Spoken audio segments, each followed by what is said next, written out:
प्राचीन काल की बात है।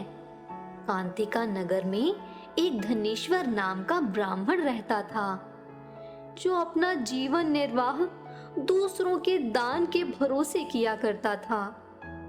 ब्राह्मण और उसकी पत्नी की कोई संतान नहीं थी। एक दिन उसकी पत्नी नगर में भिक्षा मांगने गई, लेकिन सभी ने उसे ताने मारते हुए बांझ कहकर बुलाया और भिक्षा देने से मना कर दिया। तब किसी ने उससे 16 दिन तक मां काली की पूजा करने को कहा और उसके कहे अनुसार ब्राह्मणी ने ऐसा ही किया। उसकी भक्ति से प्रसन्न होकर 16 दिन बाद मां काली प्रकट हुई। मां काली ने ब्राह्मण की पत्नी को गर्भवती होने का वरदान दिया और उससे कहा कि वह अपने सामर्थ्य अनुसार प्रत्येक पूर्णिमा को दीपक जलाए। इस तरह वह हर पूर्णिमा के दिन एक दीपक बढ़ाती जाए, जब तक कम से कम 32 दीपक ना हो जाएं। एक दिन ब्राह्मण ने अपनी पत्नी को पूजा के लिए पेड़ से आम का कच्चा फल तोड़ कर दिया। उसकी पत्नी ने पूजा की और फल स्वरूप वह गर्भवती हो गई।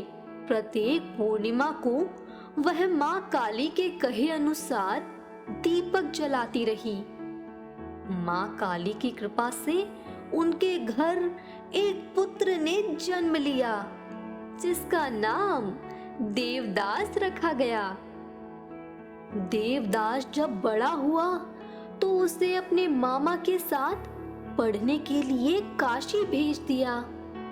काशी में उन दोनों के साथ एक दुर्घटना घटी, जिसके कारण धोखे से देवदास का विवाह हो गया।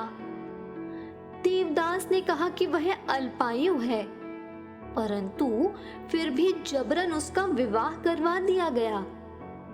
कुछ समय बाद काल उसके प्राण लेने आया, लेकिन ब्राह्मण दंपति ने पूर्णिमा का व्रत रखा था, इसलिए काल उसका कुछ भी बिगाड़ नहीं पाया।